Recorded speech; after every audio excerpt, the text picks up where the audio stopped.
Kumusta kaibigan? Ang kwento nating itatampok ngayon ay ang movie na The Virgin Psychic. Ngunit bago natin ito simulan, ay maaari ba akong makahingi ng pabor? Pakilike naman ang videong ito at pasubscribe na rin sa aking channel. I-click mo na rin ang notification bell. Muli maraming salamat kaibigan. Nagsimula ang pelikula sa pagpapakita sa isang estudyante na nagngangalang Yoshiro Kamogawa. Pinapalipas niya ang kanyang mga araw na walang gaanong ginagawa. Pagdating naman sa pag-aaral ay nasa average level lamang ang kanyang katalinuhan. At kung tungkol naman sa kasikatan ang pag-uusapan ay si Yoshiro ay hindi pinapansin ng halos lahat ng mga babae sa kanyang paaralan, dahil ang tingin nila sa kanya ay isa siyang jologs. Pero isang araw, ang lahat ay nagbago, habang si Yoshiro ay nasa climax ng pagpapantasya sa iba't ibang mga babae. Gayunpaman, medyo nahihirapan siyang pumili ng isang partikular na babae dahil si Yoshiro ay nahuhumaling pala sa babaeng itinadhana sa kanya, at nakilala na niya ang babaeng iyon noong nasa loob pa lang sila ng sinapupunan ng kanilang mga ina sa isang ospital. Nagkausap na sila sa isa't isa sa pamamagitan ng telepathy at nangakong magkikita sila sa lalong madaling panahon gamit ang isang espesyal na jingle, at ito ang kanilang magiging secret code. Samantala, pumasok naman sa isip niya ang imahe ng kanyang soulmate ngunit hindi niya nakikita ang mukha nito. Nakita siya ni Yoshiro na kamakaway sa kanya, at pagkatapos ay naghalikan ang dalawa, tuhod sa tuhod. Pagbalik sa kasalukuyan, habang iniisip siya ni Yoshiro at malapit ng mag-climax. Isang bihirang cosmic phenomenon ang nagaganap sa outer space at isang nakakasilaw na liwanag ang kuminang sa kanya. Nagulat siya pero hindi niya yun masyadong pinansin. Sa ibang lugar, ang kaklase ni Yoshiro na si Miyuko, ay nag-i-imagine din, kaya naman siya rin ay tinamaan ng kakaibang liwanag. Kinaumagahan, nang maupo si Yoshiro para sa almusal kasama ang kanyang ina at ang kasintahan nito, ay nagulat siya dahil naririnig niya ang kanilang mga iniisip. Si Yoshiro ay kinilabutan dahil sa kahalayan at maduming pag-iisip ng kanyang ina at ng kanyang kasintahan kaya iniwan niya ang kanyang almusal. Nang papunta na siya sa school ay palaisipan pa rin sa kanya ang lahat. Pagdating sa paaralan, muli siyang naguluhan dahil sa mga naririnig niya ang lahat ng iniisip ng mga tao sa kanyang paligid. Paulit-ulit niya ring narinig ang kanyang guro na umamin sa kanyang sarili na gusto niya na siya lang ang pinaka-hot na babae sa paaralan habang dinidisiplina niya ang mga babaeng estudyante sa pagsusuot ng maikling palda. Samantala, si Yoshiro ay nilapitan ng kanyang matalik na kaibigan at silang dalawa ay pinagmasdan ang pagdating ng isang magandang babae na nagngangalang Sai.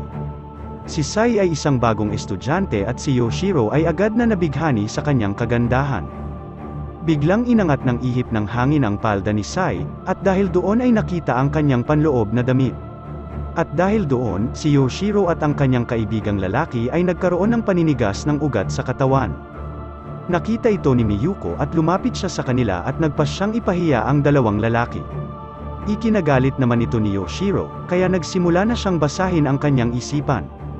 Sa kanyang pagtataka, napagtanto niyang nababasa rin ni Miyuko ang isip ng mga tao, kaya na-counter niya ang isipan nito gamit ang kanyang kakayahan.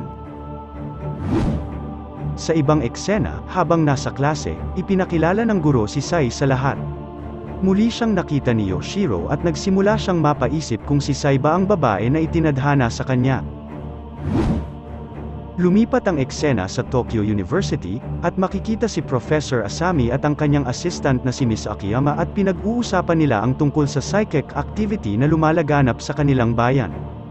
Lumalabas na matagal nang nagsasaliksik si Professor Asami tungkol sa extrasensory perception o ESP, dahil doon ay lagi siyang pinagtatawanan at kinukot siya ng kanyang mga kasamahan.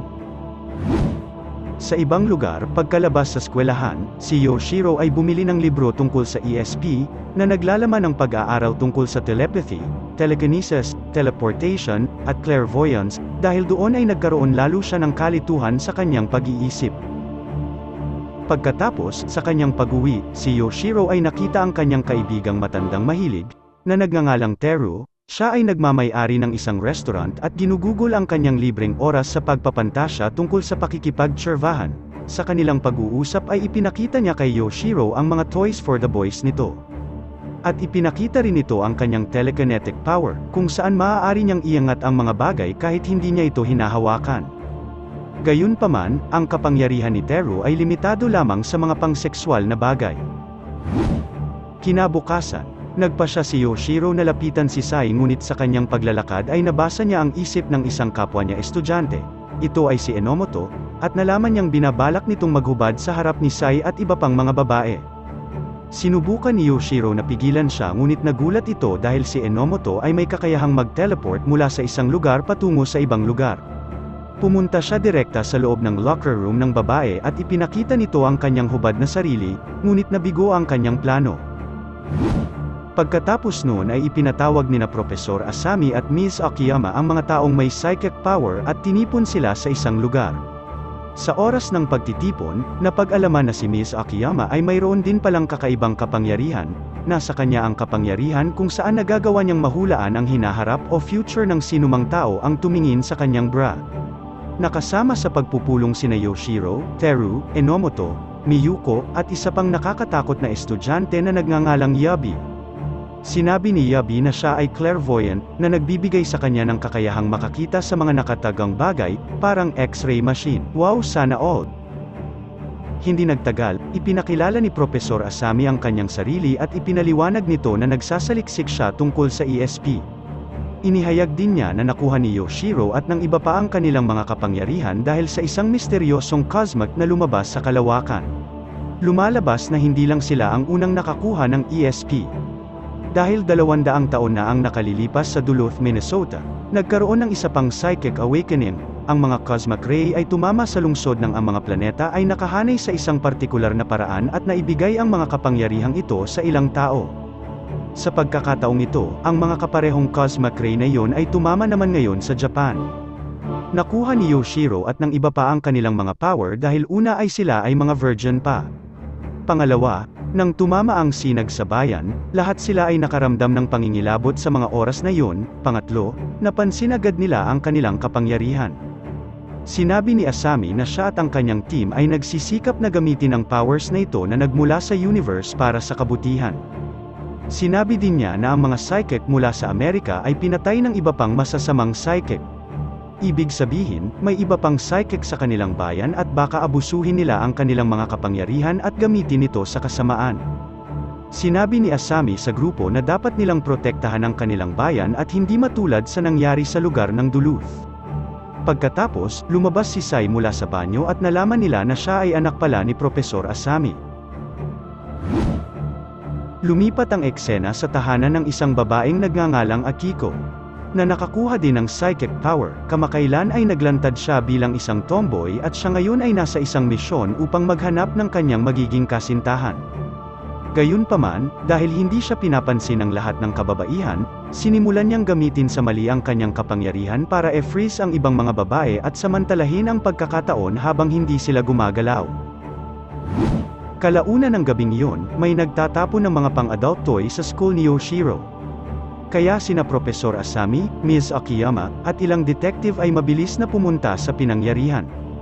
Sa kanilang pag-iinspeksyon, nalaman ni Asami na nilagyan ng isang klase ng gamot ang mga manika. Kinolekta nila ang ilang sample ng gamot na ito at inutusan si Ms. Akiyama na itago ang balita kay Yoshiro at sa iba pa para hindi sila matakot. Kinabukasan, isang bagong guro ang pumasok sa paaralan nila Yoshiro. Siya ay isang American-Japanese na nagngangalang Mia Polnareff.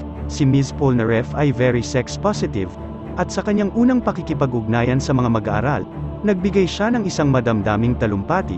Sinabi niya na ang mundo ay nasa isang krisis at ang mga tao ay nawawalan na ng pag-asa, kaya dapat ay yakapin ng lahat ang pag-ibig at maging agresibo. Maya-maya, nahuli ni Ms. Polnareff si Yoshiro na nakatitig kay Sai, kaya lumapit siya sa kanya at ipinatong niya ang kanyang kamay sa ulo nito. Nabasa niya ang alaala ni Yoshiro at sinabing siya ang babae ng kanyang tadhana. Pagkatapos ay umalis siya kasama ang dalawang babaeng assistant nito na may suot ng sexing damit.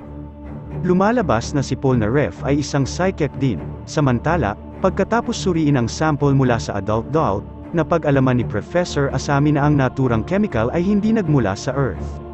Natatakot siya na maaaring bahagi ito ng plano ng mga masasamang psychic. Sa sumunod na eksena, ipinapakita ang psychic na tomboy na si Akiko na nasa kanyang bahay, kung saan ang isang malaking grupo ng mga high school na babae ay tila nasa ilalim ng kapangyarihan nito. Sumakay sila sa lancha ni Akiko bago tumungo sa kung saan. Maya-maya ay nakitang nakatayo si Akiko sa tabi ng ilog at humihip ng mahiwagang powder sa buong bayan mula sa kanyang bibig. Kinabukasan, sinamahan ni Teru sina Yoshiro at Miyuko sa paaralan matapos marinig ang tungkol kay Ms. Polnareff at kanyang kakaibang pag-uugali. Labis ang kanilang pagtataka, nang makita nila na ang lahat ng mga mag-aaral ay nakasuot ng maiiksing damit. Hindi nagtagal, lumapit si Ms. Polnareff sa tatlo at ginamit ang kanyang kapangyarihan. Nalaman niya na sina Miyuko at Teru ay mayroon ding mga psychic powers. Hindi lamang ang mga high school student kundi pati na rin ang buong bayan ay tila nasa ilalim na ng mga spell at sila ay naglalakad ng naka-underwear lang. Pagkatapos, isang grupo ng mga babaeng cosplayer ang kumuha ng ilang hostage na sibilyan sa City Hall. Binantaan nila ang alkalde ng lungsod na tuparin ang kanilang mga kahilingan kundi ay sasaktan nila ang mga hostage. Ang ilan sa kanilang mga hinihingi ay ang mga sumusunod. Una, ay ang mga hotel ay dapat gawing libre. Pangalawa, ang paghuhubad sa beach ay dapat gawing legal. At ang industriya na pang-adult ay dapat isulong, at iba pa. Hindi nagtagal, dumating sa pinangyarihan sina Professor Asami at Ms. Polnareff at hiniling na makipag-usap sa pinuno ng mga nagpo-protesta. Sa sandaling iyon, humakbang si Akiko sa unahan at ibinunyag na siya ang nasa likod ng lahat ng ito. Ibinunyag din niya na mayroon siyang psychic powers at pababagsakin niya ang mga taong sikim.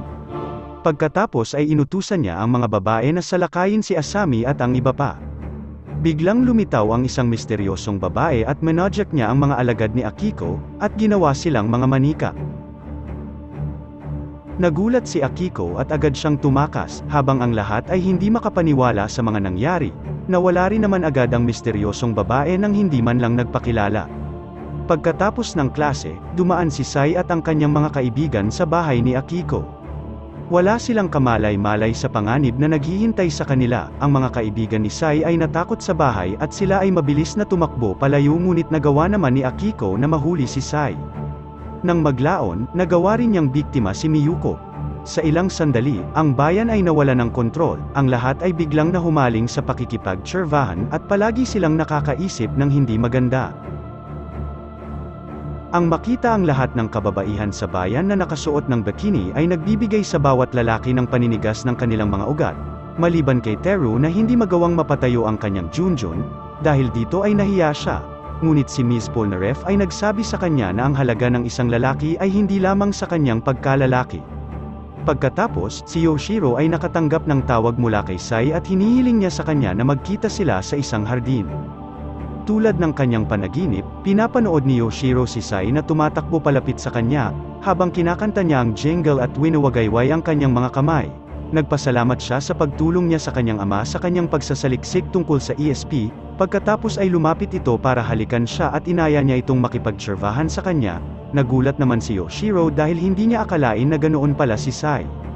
Maya-maya ay biglang lumabas ang misteryosong babae at ginawa niyang isang manika si Sai, at labis itong ikinatakot ni Yoshiro. Dumating si Professor Asami at ang iba pa sa eksena at ipinakilala ng babae ang kanyang sarili bilang Julie Babcock, isang psychic mula sa lugar ng Duluth. Inihayag niya na ang ilang psychic ay nakaligtas sa Duluth Massacre at sila ay nagtago. Si Julie ay apo ng mga psychic na yon. Pumunta siya sa Japan upang maiwasan ang isa pang trahedya tulad ng nangyari sa kanilang lungsod. Samantala, sinusubaybayan ng isang tiktik si Akiko sa kanyang bahay at nalaman na nangingidnap siya ng mga babae. Ibinalita ito kay Professor Asami, at nakaisip siya ng isang plano. Ipinadala niya si Yoshiro na nakabalat kayo bilang isang batang babae upang akitin ang kidnapper patungo sa kanya, habang ang iba ay magbabantay habang nakatago. Sa kasamaang palad, nakita ni Akiko si Ms. Akiyama sa likod ng isang poste at hinipnotize niya ito. Pero bago niya magawa iyon, binasa nito ang kanyang future sa pamamagitan ng pag-flash ng kanyang bra. Agad na tumakbo si Akiko, at sinabi ni Ms. Akiyama na siya ay patungo sa City Hall. Hindi na sila nag-aksaya pa ng oras, si Professor Asami at ang kanyang grupo ay pumunta sa City Hall at doon nadatnan nila ang lahat ng kinidnap na batang babae na mga walang malay. Nakakita din sila ng maraming babae at doon ay nakita nila ang tunay na Sai sa hallway. Ang creepy psychic na si Yabi ay ginamit ang kanyang powers at nakita niya na lahat sila ay mga clone lamang. Pagkaraan ng ilang sandali, sa wakas ay lumitaw si Akiko kasama ang kanyang hukbo ng mga batang babae na may maiiksing damit. At si Julie naman ay agad na ginawang manika ang ilan sa kanila. Galit na galit si Akiko kaya inutusan niya ang mga alagad niyang babae upang atakihin sina Yoshiro at iba pa, ngunit bago sila tumakbo ay nakipag-usap ang grupo sa hukbo ng mga babae. Habang nag-uusap ang mga ito ay hinawakan ni Ms. Polnareff si Yoshiro at iniligtas ito, sinundan siya ni Yoshiro at siya ay dinala sa isang stage at ikinulong siya sa loob ng isang bilog na lalagyan. Binuksan ni Ms. Polnareff ang mga kurtina at lumantad ang 3 life-size cut na mga buntis na kababaihan. Lumalabas na ikinulong niya si Yoshiro sa loob ng life-size cutout na buntis na babae. Pagkatapos ay makikitang sina Sai at Miyuko ay bihag din sa sinapupunan ng 2 pang buntis na babae. Natuklasan ito ni Yoshiro at nakipag-usap sa 2 babae na naguguluhan sa kanilang kalagayan. Para mapakalma ang sarili, sinimulan ni Miyuko na kantahin ang espesyal na jingle. Nagulat si Yoshiro nang marinig ito, at sa wakas ay napagtanto niya na ang babaeng itinadhana sa kanya ay walang iba kundi si Miyuko. Sinabi niya na siya ang nangakong makikipagkita sa kanya pagkatapos niyang maipanganak. Sa pamamagitan nito, ang dalawa ay napaiyak sa tuwa at sa wakas ay nakita ni Yoshiro ang mukha ni Miyuko sa kanyang panaginip na tumatakbo habang papalapit sa kanya. Gayunpaman, bago sila makapag-kiss, in-interrupt sila ni Ms. Polnareff, na naging sanhi ng pagkakaputol ng kanyang panaginip. Pagkatapos ay sinabi niya na itinuro niya ang kantang iyon kay Miyuko, na labis na ikinagulat ni Yoshiro. Samantala, ginawang manika ni Professor Asami at ng kanyang grupo ang hukbo ni Akiko sa tulong ni Julie.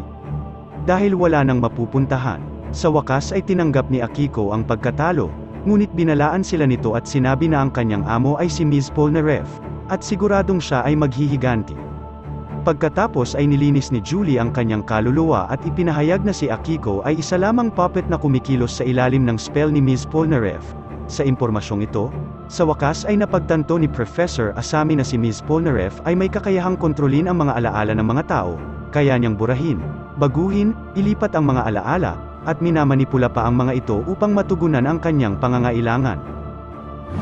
Samantala, inutusan ni Ms. Polnareff ang kanyang mga alagad na e-escort sina Sai at Miyuko. Habang sinusubukan niyang lumapit kay Yoshiro, dumating naman si Professor Asami at ang iba pa. Nang tanungin ni Teru ang kanyang motibo, iginiit ni Ms. Polnareff na ginagawa niya ang lahat ng ito upang lipulin ang sangkatauhan sa lupa. Siya ay napupuot sa mga tao dahil sinasamantala nila ang kalikasan at sila ay mga sakim, tanging mga pinili lamang ng Diyos ang dapat na matira. Sinabi ni Ms. Polnareff na si Yoshiro ang napili niya at ipinahayag nito ang kanyang pagmamahal sa kanya. Sinabi din niya na hindi niya makontrol ang memorya nito dahil sa nararamdaman nito para sa kanya. Pagkatapos ay pinutol ni Julie ang kanyang pagsasalita at sinubukang linisin ang kanyang kaluluwa, ngunit sa kanyang pagkamangha, si Polnareff ay walang masamang intensyon, at sa isang kisap mata, nadaig niya si Julie at napatumba siya nito. Inatake ng ibang psychic si Ms. Polnareff ngunit madali niya itong natalo at binura ang kanilang memorya. Pagkatapos siya ay lumingon kay Yoshiro at hiniling dito na sumama sa kanya, nagbabantang papatayin siya kung hindi siya susunod sa gusto nito. Sa simula, tumanggi ang walang muwang na bata, ngunit nang banggitin ni Ms. Polnareff na ang kapalaran ng mundo ay nakadepende sa kanya, kaya pumayag siya. Kasunod nito, dinala niya si Yoshiro sa isang nursery kung saan ginawa niyang mga bata sina Sai, Miyuko at ang kanyang sarili. Sinabi ni Polnareff na gusto niyang maging bata muli dahil sila ay mga dalisay na kaluluwa hindi katulad ng mga matatanda. Gayunpaman, tumanggi si Yoshiro na maging isang bata at iginiit na mas gusto niyang mag-climax at makipag-tservahan bilang isang adult. Ang kanyang hindi magandang pananalita ay nagpainis kay Polnareff dahil gusto niya na siya ang maging babae ng kanyang tadhana, at hindi isang laruan. Kaya naman, sumigaw siya dahil sa labis na pagkadismaya at nagpasyang umalis ng tuluyan. Pagkaalis ni Polnareff, bumalik sa normal ang bayan at ang lahat. Nagpasalamat sila kay Yoshiro dahil sa ginawa nito. Kinabukasan, pagdating ni Yoshiro sa paaralan, nakita niya ang lahat ng babae na kumakanta ng paborito niyang jingle. Nalilito siya at nagtataka kung paano nalaman ng lahat ang tungkol dito. Nagtatapos ang pelikula sa pamamagitan ng pagkukwento ng ina ni Yoshiro na nakaupo sa isang hospital at katabi ang iba pang mga buntis na babae. Habang nasa sinapupunan siya ay kinakausap niya ang iba pang sanggol na nasa sinapupunan sa pamamagitan ng telepathy, kung kaya naman lahat pala sila ay kanyang soulmates. Kung ikaw ang magkakaroon ng special power kaibigan, anong gusto mong kapangyarihan ang mapapasayo? Sana'y nagustuhan mo kaibigan ang kwentong ating itinampok. Kung magkagayon, ay baka naman pwedeng pakilike ang video ito at pasubscribe na rin sa aking channel. Kung hindi mo naman ito nagustuhan, ay pwede mong pindutin ang dislike button ng 2 beses para makasigurado ka.